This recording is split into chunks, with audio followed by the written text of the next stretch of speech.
அது கூட அவர் சொன்னாங்க பாருங்க, அந்த கண்ணை கட்டி சொல்லாத பாட்டு வந்து இருவர் படத்தில் சொல்கிற பாட்டு. அது எப்படியான பாட்டாக இருந்தது, என்ன செய்யுது. அப்போ ஒரு ஐஸ்வர்யா ராய் கூட இருந்துச்சு அந்த படத்தில் பாட்டு, இந்த பாட்டுகள் ஆடிட்டு இருக்கோம். அந்த பாட்டுக்கு கம்பியை வச்சு நம்மளை மயக்கிறது பல விஷயம். ஏதாவது ஒரு பிரச்சனை போடணும். இந்த +2 எக்ஸாமா இப்போ பார்த்து ஏதாவது மேட்சை போட்டு விட்டுருவாங்க. இவ்வளோதான் மேட்சை, அநியாயத்துக்கு அநியாயம். ஏதாவது ஒன்று வந்துருக்கு. ரொம்ப அற்புதமாக சொல்லி உணர்வோடு சொல்லி இந்த மாதிரி புத்தகங்கள்லாம் இருக்குது, வாங்கி பாருங்க. புறநானூறு சொல்கிற போது அவங்க சொன்னாங்களே அந்த பாட்டு, அடையப்பா உனக்கெல்லாம் தண்ணி கொடுக்கணுமான்னு கேட்டாங்களே, அந்த தண்ணியை குடிக்கவே இல்லை தெரியுமா உங்களுக்கு. அந்த மண்ணை குடிக்காமல் செத்து போனான். வேறுபாட்டி கட்டமல்ல கூட சொல்லுவாப்புல, தூக்கு மேடையில் அப்படி தொங்க போகிறதுக்கு முதல்ல போர்க்களத்தை விட்டு வெளியே வந்த எனக்கு அந்த இழிசாவு தேவைதான் அப்படின்னார் ஒரு வார்த்தை.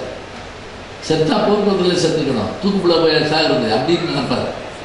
ரொம்ப அற்புதமாக பேசுனாங்க. அவங்களுக்கு நம்முடைய பாராட்டை சொல்லி இப்போ திருப்பி சொல்லணும்.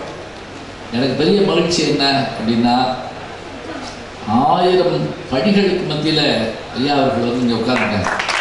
எத்தனை பயில் காக்கணும், எத்தனை போன் காக்கணும். ஏன்னா இது அவங்க வீட்டு கல்யாணம் மாதிரி நடத்துகிறாங்க, அதுதான் முக்கியம். அது கூட பார்த்து சொல்லிட்டு போயிடலாம். ஆனால் இது அப்படி இல்லை.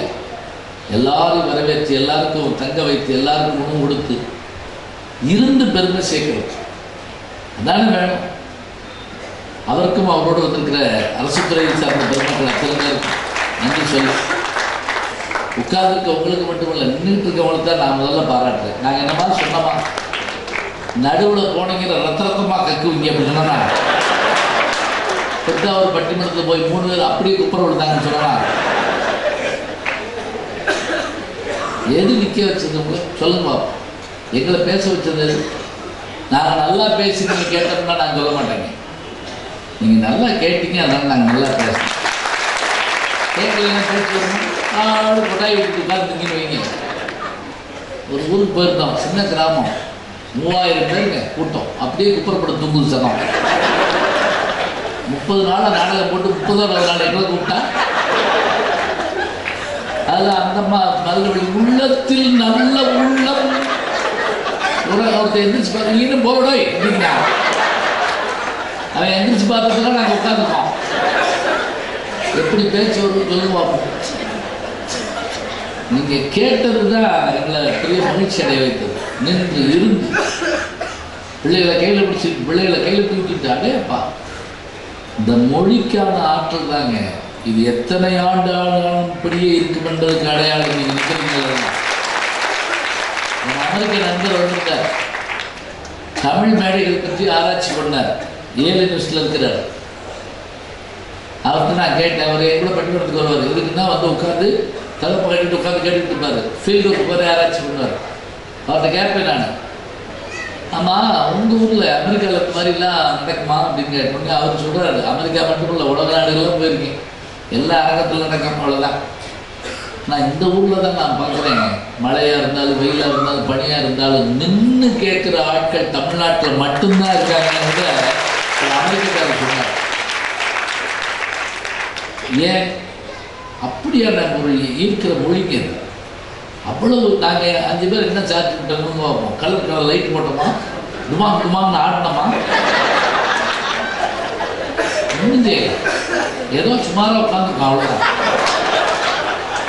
ரொம்ப சுமார் கொஞ்சம் குமார் மற்ற உட்காந்துருக்கோம்.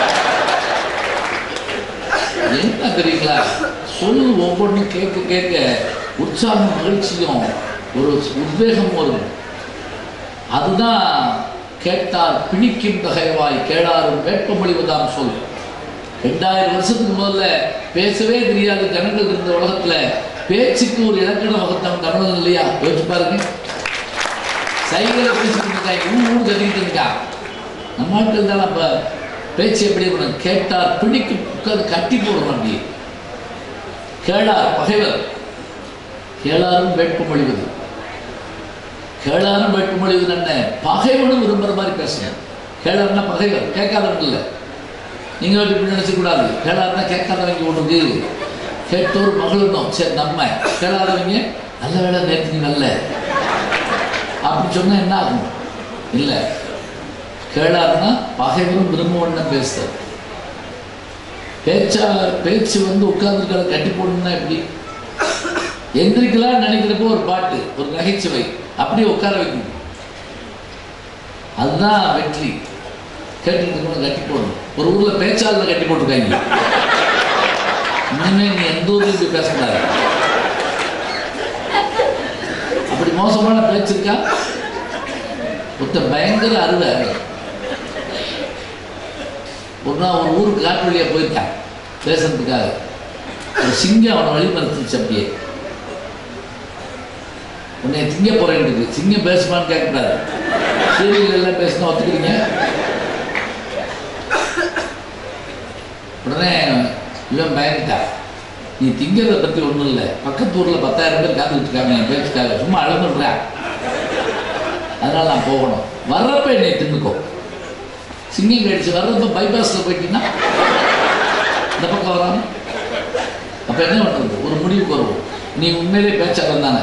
ஆமாம். பேசி மயக்கவே இல்லை? ஆமாம். எங்கே பேசி என்னை மயக்க பார்ப்போம். சிங்கம் உட்காந்துருச்சு. இவன் சந்தோஷப்பட்டான். படக்குன்னு துண்டு எடுத்து அப்படி தோழி ஓட்டு பெரியவர்களை, தாய்மார்களை, சிங்கங்களை, கரடிகளை ஆரம்பிச்சு 10 நிமிஷம் தாங்க பேசினான். பொத்துன்னு விழுந்துச்சு சிங்கம். படக்குன்னு இப்போ வேட்டி வந்து ஓடிட்டான். அது போயிட்டானான்னு பார்த்துட்டு எந்திரிச்ச சிங்கம் போயிட்டான். நல்ல வேலை மயக்கம் போட்ட மாதிரி நடிச்சேன். பேச்சியே கொண்டுட்டாங்க. அப்படி சிங்கத்தையே நடுங்க வைக்கிற பேச்சாளர் இருக்கிறாங்க. வாயிலா தீவனங்கள் எப்படி கொள்றாங்க பாருங்க. அப்படி அமையலாமா? பேச்சு இருக்கக்கூடாது. நல்ல இருந்து அமர்ந்து கேட்டு. இன்னொன்று எங்களுக்கு தாங்க இது பெருமை. அவங்க ஐயா எங்களை கூப்பிடுறதுல எங்களுக்கு என்ன பெருமைன்னா, இவ்வளோ பேர் உட்கார்ந்து கேட்குற கூட்டத்தில் நாங்கள் எங்கே பார்க்க போகிறோம் சொல்லுங்க பார்ப்போம். ஐயோ, சில ஊர்கள் எல்லாம், அதாவது ஒரு ஊர்லங்க மேடை கிணக்குள்ள நடுவில் ரோடு, அந்த பக்கம் ஆடியன்ஸ்.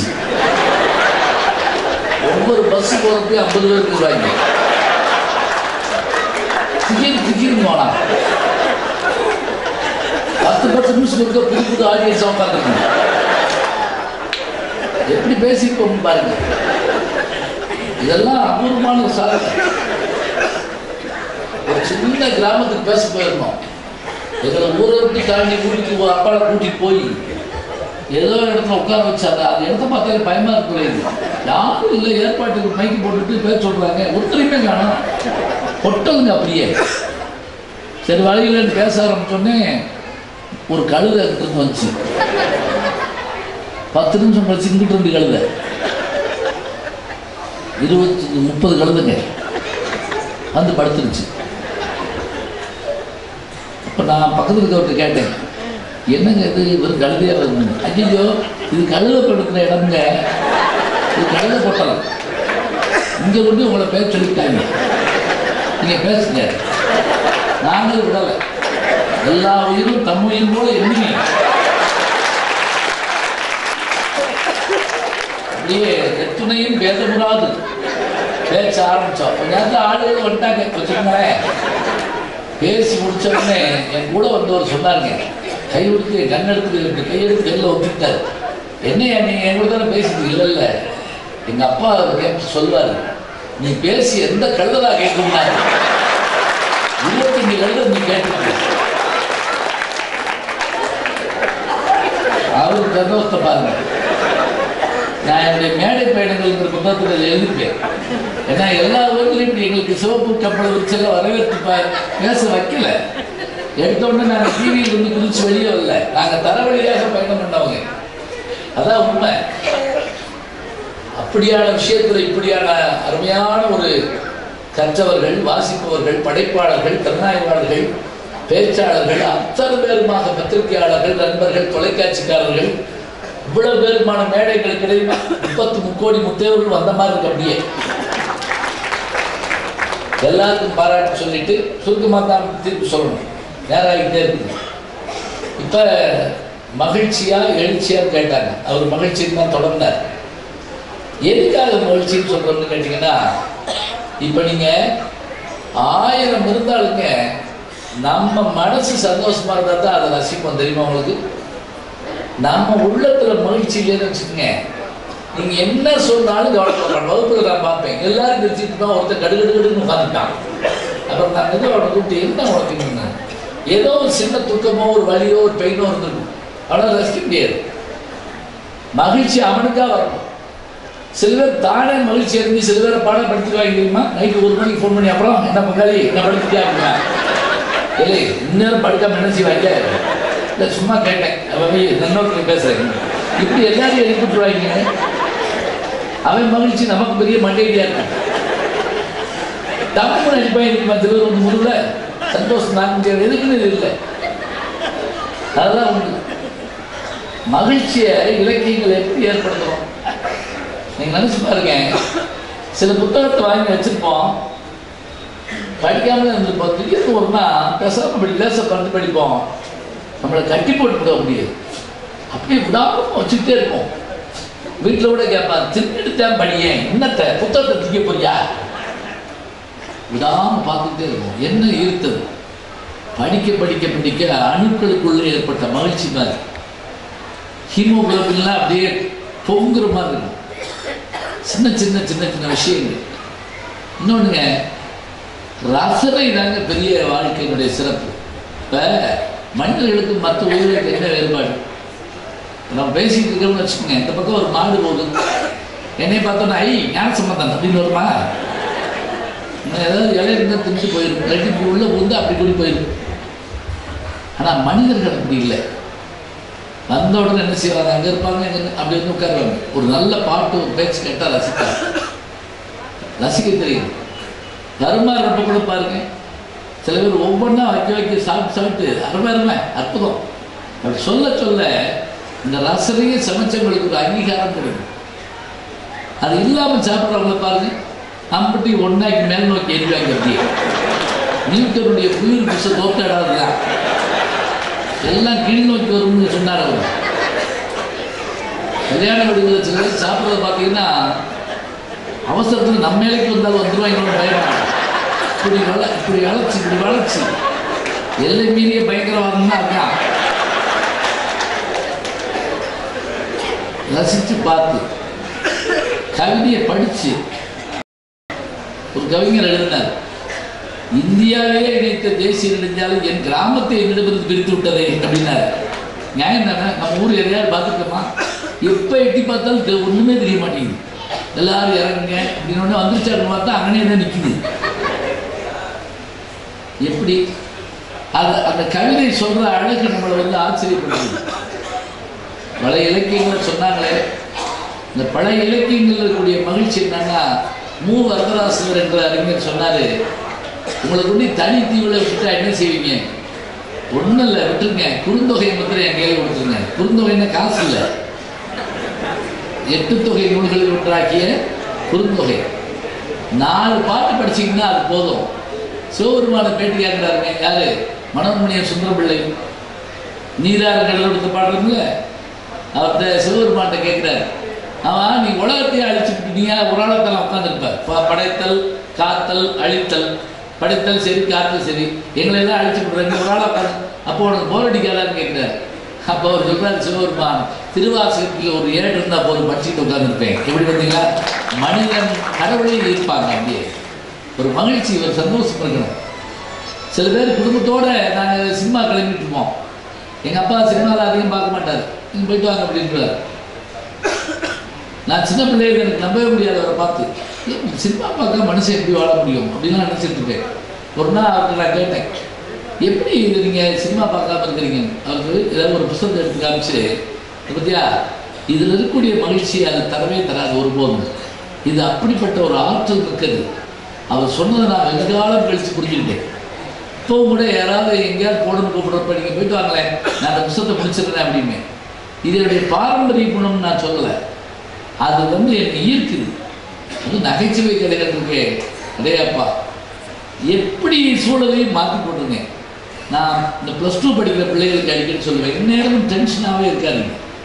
இந்த +2 படிக்கிற வீடுகளில் மிலிட்ரி கேம்பே நடத்துகிறாங்க. அப்படியே ஜாக்கிரதையாக இருக்கணும். இனிதான் உங்கள் வாழ்க்கையில் பெரிய சோதனை வரணும். இன்னிலிருந்து எண்ணிக்கோ, இன்னிலிருந்து 8 நாள் 7 நாள் 6 நாள் 5 நாள் வெடிக்கணும், வெடிக்க போகிற மாதிரி ஆகிக்கலாம். ஒரு ஆள் காப்பி விட, ஒரு ஆள் இது பண்ண, அங்கிட்டு பேசாத, இங்கிட்டு திரும்பாத, என்ன ஆச்சு பாரு, இந்த மாதிரி அந்த வீட்டில் லைட் போட்டாங்க, அந்த வீட்டில் அவன் பாத்ரூம் போகிற கூட போட்டுட்டான். பாடா படித்து அவனை கொண்டு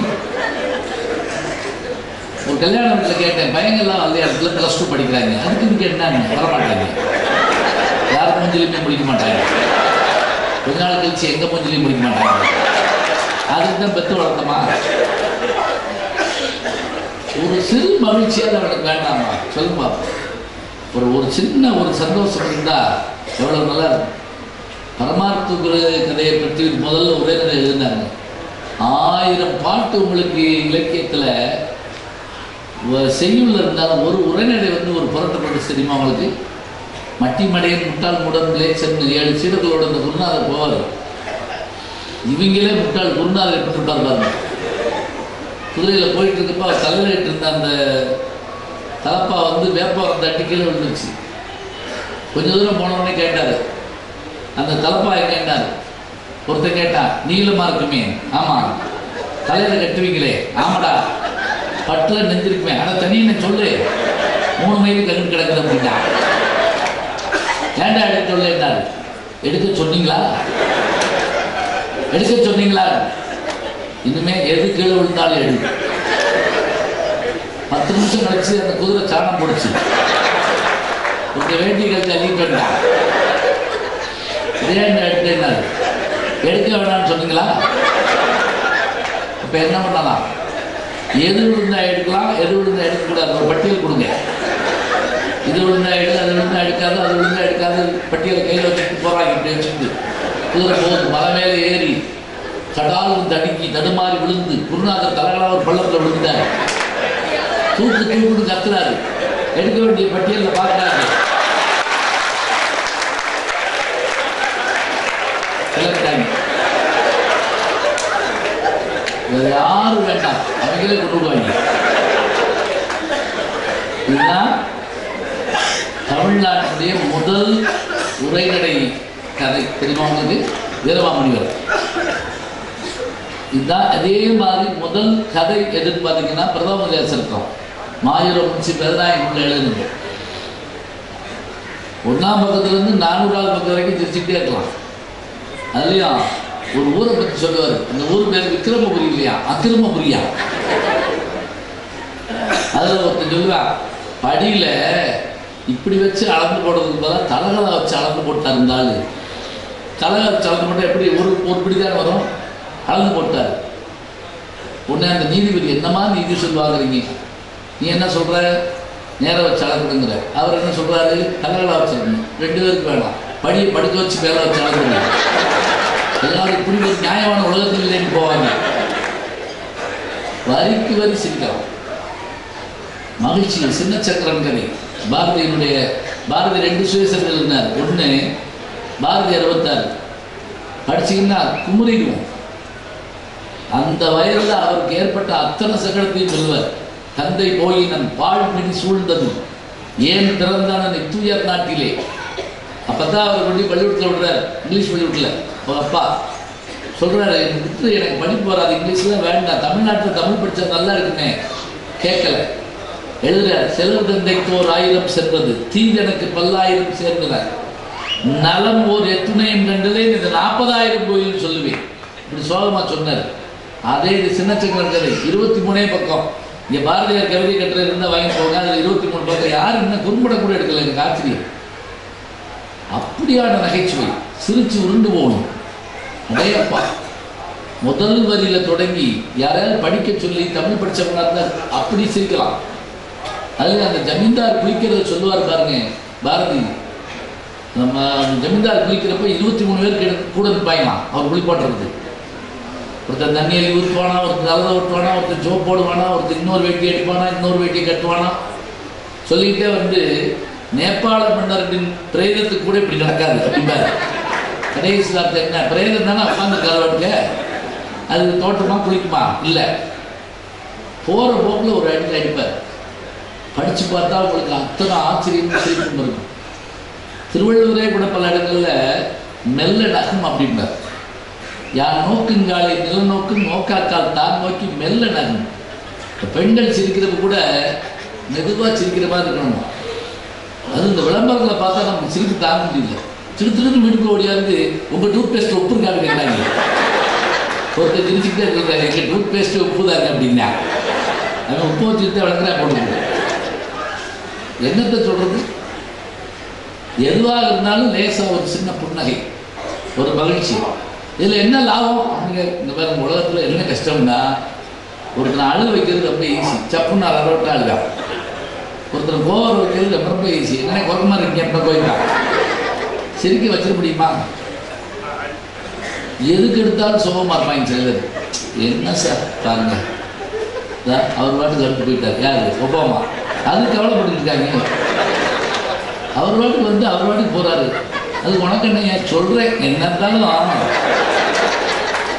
பேப்பரை படித்து கவலைப்பட்டு இருப்பாங்க. பார்த்தீங்களா? ஒருத்தர் கேட்டா நான் என்ன பேப்பரில் போட்டுக்கணும், இப்படி கேட்ட ஒருத்தர் வெட்டி டைம் போட்டு கொடுங்க.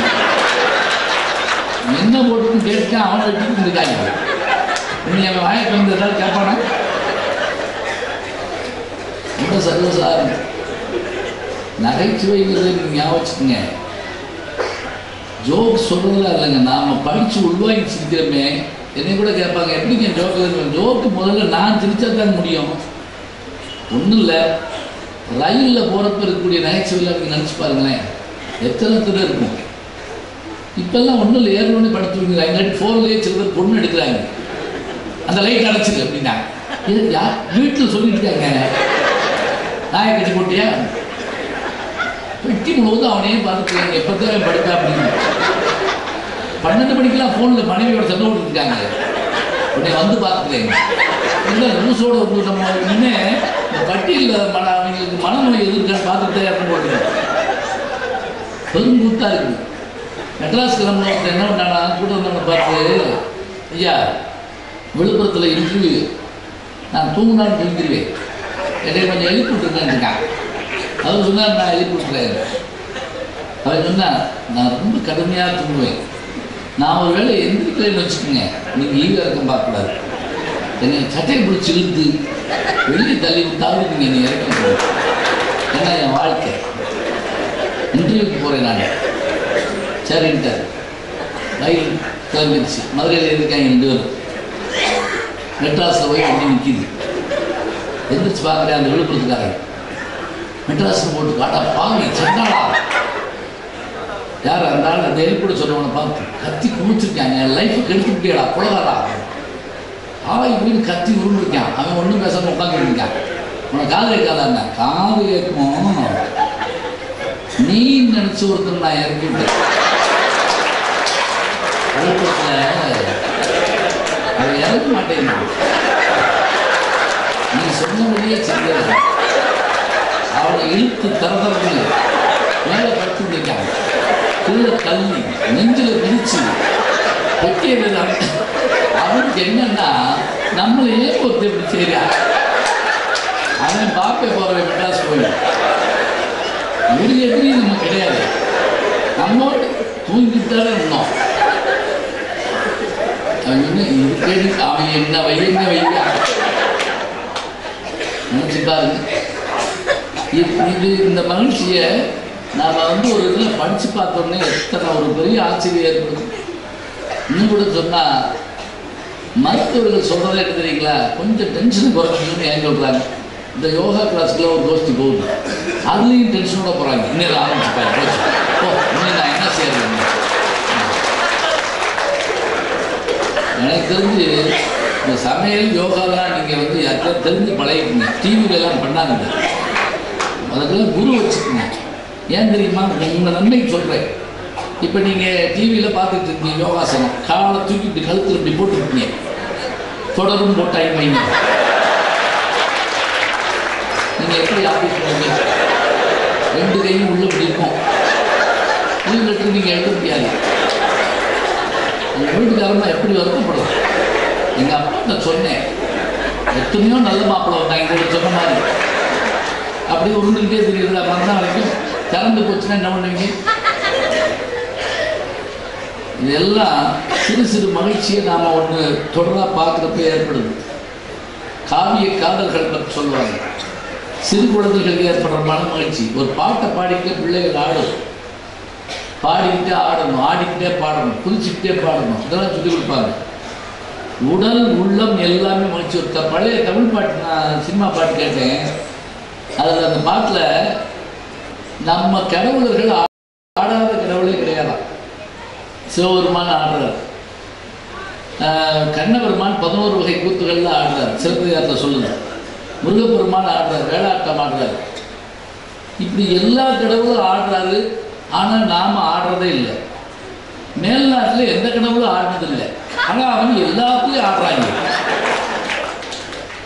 அங்கெல்லாம் பார்த்தீங்கன்னா உடனே எல்லாம் இந்த ஆடுறது உண்டு, கூட்டு நடனம் உண்டு. நம்மளால் அதெல்லாம் கிடையாது. உடல் உள்ள மகிழ்கிறது. கவிதைகள், பாட்டு, சிறுகதை, இலக்கியம், அதுவும் பழைய விஷயங்கள்லாம் சொன்ன உடனே சின்ன சின்ன உதாரணங்கள் சொல்லணும் ஏற்படுற மகிழ்ச்சி இருக்குவாருங்க. இதெல்லாம் ராமாயணத்தில் கூட நீங்கள் பார்த்தீங்கன்னா நுகன் சொல்கிறாப்புல, எப்படி ஒரு இடத்துல அப்படி காலை கொண்டு ஒரு படகுல வைக்கிறாரு, கொஞ்சம் பார்த்து வைங்க சாமி அப்படிங்கிறாரு. என்னவா, உங்கள் கால் பட்டால் கல்லெல்லாம் பெண்ணாகும்னு கேள்விப்பட்டிருக்கேன், படகு பெண்ணை மாற்றிட்டீங்கன்னா குழம்பு கட்டு போகும் அப்படின்னு. அது என்ன எங்கே யோசிச்சு சொல்கிறா பார்த்தீங்களா? கால் வண்ணம் அங்கு கண்ணுங்கிற மாதிரி ஒரு சின்ன விஷயத்தில் அப்படி எடுத்துக்காட்டுறது. இதுபோல் இந்த மகிழ்ச்சிகள் எல்லாம் நமக்கு பெரும் பெருமையை தரும். அதனால் இந்த இலக்கியங்களை நாம் படிப்பது, வாசிப்பதால் நமக்கு கிடைப்பது எல்லாமே மகிழ்ச்சி தான். நாம்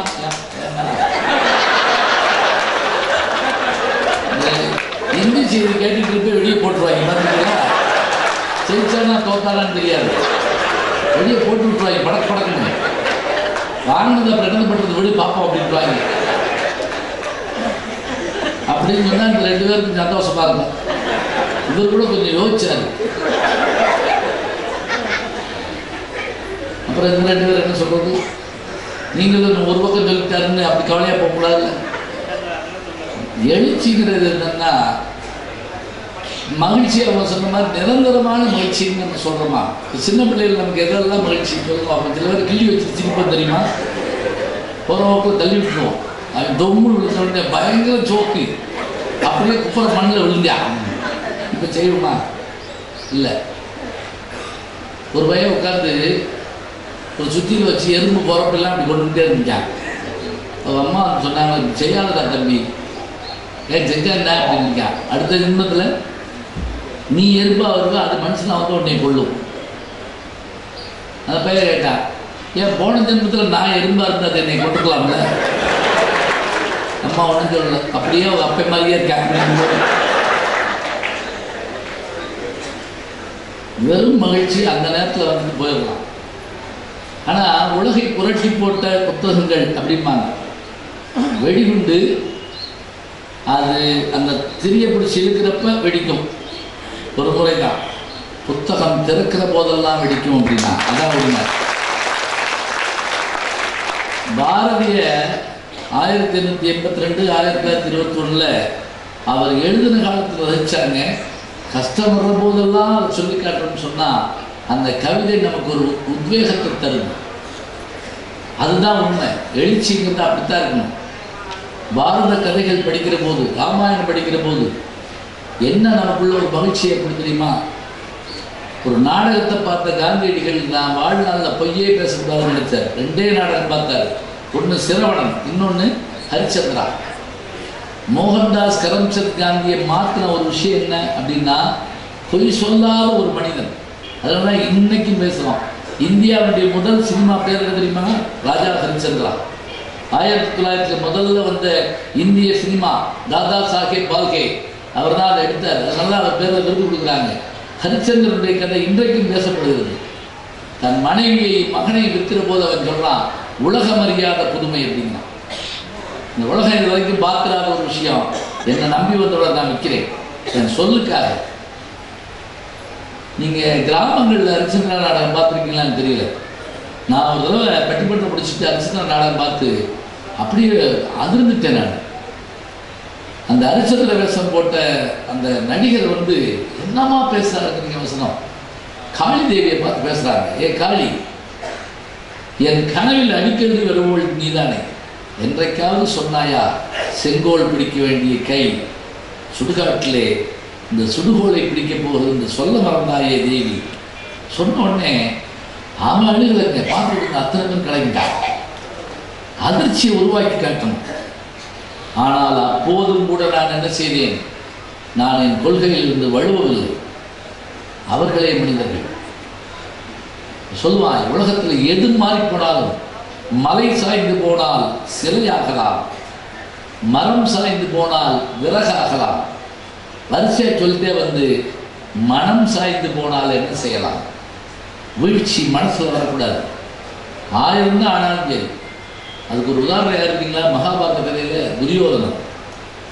ஆச்சரியம், கடைசி வரைக்கும் அவன் விட்டு கொடுக்கவே இல்லைங்க. வணங்காமடி மன்னன் அவனுக்கு பேர். கடைசியாக அவன் அந்த 18ஆம் நாள் போர் சர்க்கத்தில் தண்ணிக்குள்ள முங்கியிருக்கான். சுற்றி வளைச்சிக்கிட்டாங்க. எந்திரிச்சுன்னா வா உனக்கு எனக்கு யுத்தம். அப்போ பீமனோட சேர்ந்து அடிக்கிறான். அந்த யுத்தத்தில் கூட என்னன்னு கேட்டிங்கன்னா, சபாஸ் அப்படின்னு சொல்லி அப்படின்னா தொடையை தட்டி காமிச்சார். யார்? கிருஷ்ண பரமாத்மா. அங்கே அடுறான்னு அர்த்தம். அவனுடைய உயிர்நிலை எங்கே இருக்கு அவன் சொல்ல மறுத்துட்டான். அதே மாதிரி அடிச்சா கீழே விழுந்தான். அப்பவும் கூட அவன் இறக்கல. இன்னைக்கு கூட நீங்கள் உபபாண்டவன் ஒரு நூல் இருக்குது, எஸ் ராமகிருஷ்ணன் எழுதுன்னு. அது நீங்கள் அதனுடைய முன்னுரையை படித்து பார்த்தீங்கன்னா ஆச்சரியப்பட்டு போகுது. இன்னைக்கு விழுப்புரம் பக்கத்தில், திண்டிவனம் பக்கத்தில் பாரத கதை போடுற போது துரியோதனுடைய அந்த பெரிய ஆற்றலை பாராட்டி பேசுகிறவங்க இருக்காங்க. வில்லனுக்கான கதைன்னு இல்லைங்க. ராமாயணத்தில் ராவணன் யார் யாரை என்னென்னவோ சொல்கிற போது என்ன சொல்கிறது, அந்த பார் நாசம் வந்துற்ற காலை நல்லதொரு பகையை கண்டேன். எனக்கு பகை எவன் தான், ஆனால் சரியான எதிரி. சில பேர் நமக்கு எதிரியாக நிற்கக்கூட அருகதை இல்லாதவர் பந்தரிமா அவங்களுக்கு. அவங்களோட வம்பிடக்கூடாது. ஒரு யானை நீராடிட்டு போகுது, ஒரு பன்றி என்கிட்ட சாக்கடையில் குளிச்சுட்டு வருது. அதை பார்த்த உடனே யானை ஓரமாக நின்றுச்சு. இந்த பன்றி சொல்லிச்சா, அந்த பயம் இருக்கட்டும் அப்படின்னு போயிருக்கு. அது பயந்துச்சா? இல்லை, இது தண்ணியை மேலே வந்து படிச்சுன்னா திருப்பி ஒருக்க போய் குளிக்கணுமே. ஒரு ஊர் தான் செத்து போவாங்க. அதுதான் உண்மை. அவன் ராவணனுடைய வார்த்தை அப்படி வார்த்தை. இலக்கியங்கள் மற்றவை எல்லாம் மனசில் என்ன, இப்படி வாழ வேண்டும், இப்படி வாழ்வதற்காகத்தான் மனசு. எல்லாரும் மனுஷன் நாங்கள் இல்லைங்களே. யாருக்கு செலவு வச்சிருக்கிறாங்கன்னு சொல்லுவோம். எல்லாருக்கும் வச்சிருக்காங்க இல்லையே. 4 வைக்கப்படும் திருவள்ளுவர் 4 இடத்த சொல்லுவார். வைக்கப்படும் முடியல திருக்குறள் 4 இருக்கு. குழந்தைகளுக்கு ஏதாவது வினாடி வினா போட்டு நடந்த சொல்லி பாருங்க. ஒன்று சொல்லுவார், உலகத்தார் உண்டென்பது இல்லென்பான் பையத்தை அழகையால் வைக்கப்படும் அப்படின்னு. அவனை பேய் மாதிரி சொல்லுவார். எது சொன்னாலும் மறுத்துக்கிட்டே இருப்பாங்க அந்த இருவர். அவங்களோட வாழவே முடியாது தெரியுமா. அன்னைக்கு பஸ்ஸில் என்ன வெயில் இப்படி அடிக்குதுங்க, அப்புறம் எப்படி அடிக்கும் அப்படின்னா, இவங்க கூட நாகப்பட்டினம் வரைக்கும் நான் எப்படி போவேன் முடியாது. எது கேட்டாலும் மறுப்பான். அவன் பேய்கிறார். இன்னொருத்தர் சொல்றார் வைக்கப்படும். எப்படி? முறை செய்தும் காப்பாற்றும் மன்னவன் மக்களுக்கு இறை என்று வைக்கப்படுகிறார். நல்ல அரசாங்கம் ஆளுகின்றவர்கள், நல்ல அரசர்கள் மக்கள் மனதில் தெய்வமாக போற்றப்படுவார்களாம். சரி, அரசன் என்பதில் சொன்னால் போதுமா? வையத்து வாழ்வாக்கு வாழ்பவன் வானுரையின் தெய்வத்துக்கு வைக்கப்படும். எத்தனை பேர் வீட்டில் சிலருடைய ஃபோட்டோ வச்சு எங்கள் தெய்வங்க அப்படிங்கிறாங்க. என்ன ஆச்சரியம் பாருங்க. இன்னொன்று சொல்கிறார், என்ன அப்படின்னா, செத்தார்கள் வைக்கப்படும் அப்படின்பார். சில பேர் வந்து டெட் பாடி மாதிரி அழகிட்டே இருப்பாங்க. மொபைல் டெட் பாடி மாதிரி எதுக்கு லாயக்கம் இல்லாமல் இருப்பானா, அவனை செத்தார்கள் தான் வைக்கப்படுமா. இப்போ 4 வைக்கப்படும்ல, செத்தாருள், பேய், கடவுள், அப்புறம் என்ன தெய்வம். 2 வார்த்தை. இறைன்னு தான் சொல்லுவார். திருக்குறளில் கடவுளுங்கிற வார்த்தை இருக்கா? தேடி பார்த்துருக்காங்க போய். இறைவன் வையத்தில் வாழ்வாங்க. இந்த குறிக்கோள் எப்படி வரும் சொல்லுங்க. எல்லாருக்கும் எல்லாம் செய்வதில்லைங்க. மனிதர்கள் வாழ்கிற போது அவருடைய செயல்பாடுகள், அதான் நான் தொடங்குற போது சொன்னேன். நம்முடைய மாவட்ட ஆட்சியர் அவர்களே, சம்பாதிப்பதற்காக வேலை எல்லாருக்கும் தெரியும். சம்பாத்தியத்தால் நம் குடும்பமும் நாமும் மகிழ்ச்சியாக இருப்போம், எல்லாருக்கும் தெரியும். ஆனால் சமுதாயத்துக்கான பணின்னு வர்றப்ப என்ன பெரிய விஷயம் சொல்லுங்க பார்க்கலாம். வழக்கறிஞர் தொழிலை விட்டுட்டு அரசாங்கத்தோடு போராடி ஜெயிலுக்கு போய் செக்கெடுத்தாரே வ.உ. சிதம்பரம் பிள்ளை, நினைச்சு பாருங்க, 2 ஆயுள் தண்டனை கொடுத்தான். அப்படியான அதெல்லாம் ஏற்றுக்கிட்டு கூட அந்த மனிதர்கள் வாழ்ந்தாங்க. இன்னொரு ஆச்சரியம், அவர் ஜெயிலிருந்து வந்தபோது அவர் வரவேற்க ஒருத்தருமே இல்லைங்க. ஒரே ஒரு தொழுநோயாளி மாத்திரம் வந்தார். இவர் அவரை பார்த்துட்டு, யார் நீங்க என்னார்? என்னை தெரியவில்லையா பிள்ளைவாள்? நான் தான் சுப்பிரமணிய சிவா. ஓடி போய் கண்டுபிடித்தார். அந்த கப்பலோட்டிய தமிழன் பார்த்தீங்கன்னா அந்த படம் ஓடல தெரியுமா? நம்முடைய நன்றி பெருக்கெல்லாம் நீங்கள் சொல்லணும். சும்மா உட்காந்து பேசிட்டு இருக்கோம். ஓடுவார் அந்த படம். பதில் பாவம் தெருவுக்கு வந்துட்டார். அதை எடுத்துட்டு அந்த படத்தில் பாரதியாக எஸ்யூஸ்பியாக எடுத்திருப்பார். சுப்பிரமணிய பாரதி சுப்பிரமணிய பாரதி பாருங்க, திருதுக்கு மொழியாக தங்கு நிற்பார். அப்படியே உமக்கு வ.உ.சியும் சுப்பிரமணிய சிவாவையும் தெரியுமா? வக்கீல் கேட்பார். சூரியனையும் சந்திரனையும் தெரியாத மூடன் இந்த உலகத்தில் இருப்பானா? அப்படி பாரு. என்ன வார்த்தை! இப்படித்தான் இருக்கணும். அந்த வேகம், அந்த வார்த்தை வந்தோடனே வ.உ.சி கேட்டாராம், நம்ம ஓட்டின கப்பல் இப்போ அவங்க வீட்டு ஆட்கள் சொன்னாங்க, வெள்ளைக்காரனுக்கே விட்டுட்டோம். சொன்னாராம், பாவிகளா, உடைச்சி தூளாக்கி கடலில் போட்டுக்கலாம் மேடம், எதிர்க்காடா கொண்டு வைக்கிறோம். இப்படியா செஞ்சு விட்டோம். இவர்கள் தானுங்க பெரிய ஆட்கள். இந்த வரலாறுகளை படிக்கிறப்ப நமக்கு என்ன ஆச்சரியம்! இப்படியெல்லாம் மனிதர்கள் இருந்திருக்க முடியுமா? பிறவியில் எவரும் குறைகளை சுமந்தே வாழ்க்கையில் பிறப்பதில்லை. பின்பு அவரிடமுள்ள குறைகளை சொன்னால் வார்த்தையில் அடங்கவில்லை. அருமையான பாட்டு, வாலின்னு நினைக்கிறேன். தாய் மேலானை தமிழ் மேலானை குருடர்கள் என்னை திறந்து வைப்பேன், தனியானாலும் தலை போனாலும் தீமைகள் நடப்பதை தடுத்து நிற்பேன். எப்படிங்க எம்ஜிஆர் அத்தனை பேர் இருந்தார், இந்த மாதிரி பாட்டை தேர்ந்தெடுத்தார். சொன்னார், எப்படி இருந்தாலும் மறைந்தாலும் பேர் சொல்ல வேண்டும், இவர் போல யார் என்று ஊர் சொல்ல வேண்டும். அதான் உண்மை. இப்படி ஆளா வாழ்றதுக்காக என்ன முயற்சி பண்ணணும்? நீ பார்த்த பார்வைகள் கனவோடு போகும், நீ சொன்ன வார்த்தைகள் காற்றோடு போகும்.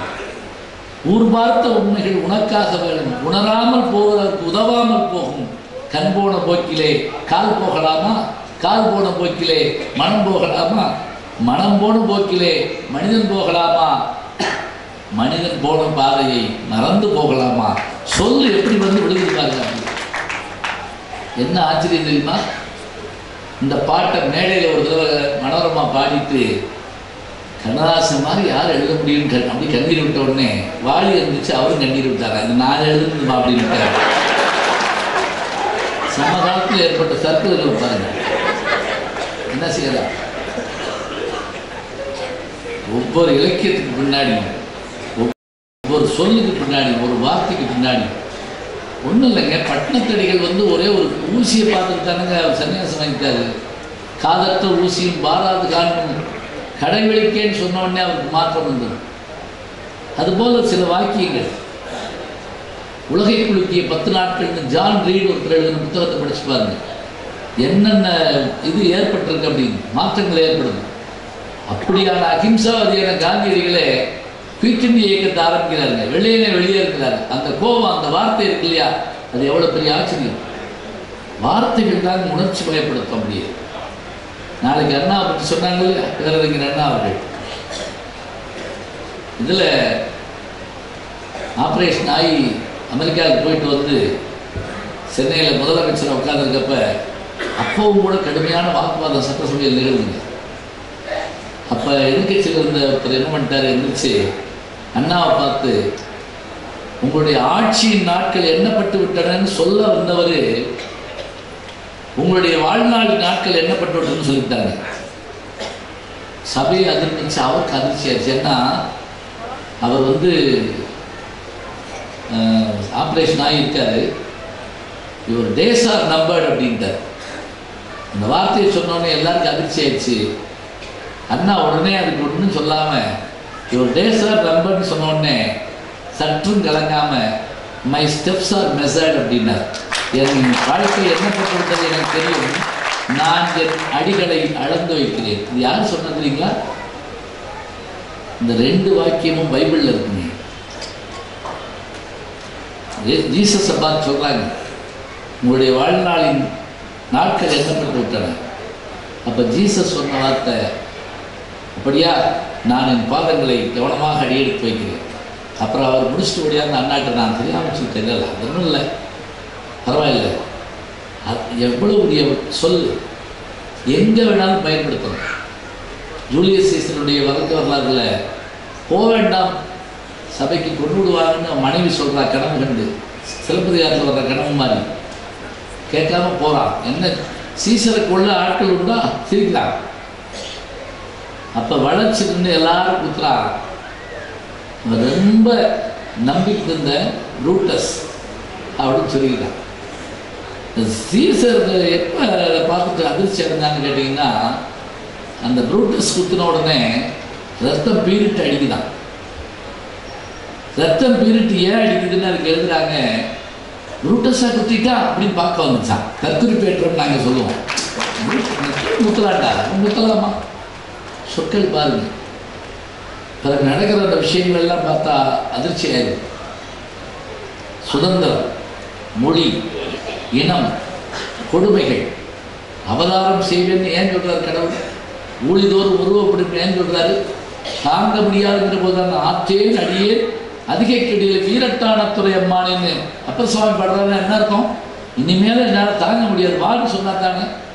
அது மாதிரி நமக்கு வாழ்க்கையில் மகிழ்ச்சி என்பது நிச்சயமாக நமக்கு தெரியும். குழந்தையாக இருக்கிற போது, மனமடிக்கிற போது, காதலிக்கிற போது எல்லாம் தெரியும். ஆனால் சாதிக்க வேண்டும் என்று நினைக்கிற போது இமயத்துக்கு போகிறாங்க, கால் வைக்க போகிறாங்க, ஹிலாரி டென்சிங் போகிறாங்க. இன்னும் 10 அடி மேலே போனால் தொட்டுடலாம். ஆக்சிஜன் குறைஞ்சிக்கிட்டே வருது. அப்போ ஒரு இடத்துல எல்லாரும் நின்றுட்டாங்க, போது இறங்கிடுவோம். அப்போ டென்சிங் சொன்ன ஒரு வார்த்தை தெரியுமா? நான் மேலே போகிறேன், ஒருவேளை நான் கால் வச்சிட்டேன்னா இமயத்தை கால் வைத்த முதல் மனிதன் நான் தான். செத்துட்டேன்னா இமயத்தின் உச்சியில் செத்த முதல் மனிதனாகவும் நானாகவே இருக்கிறேன். அதோடு அவன் மலையை பார்த்து சொல்வானா, இந்த மாதிரி உன்னால் வளர முடியாது, நான் வளருவேன் விடிமானா.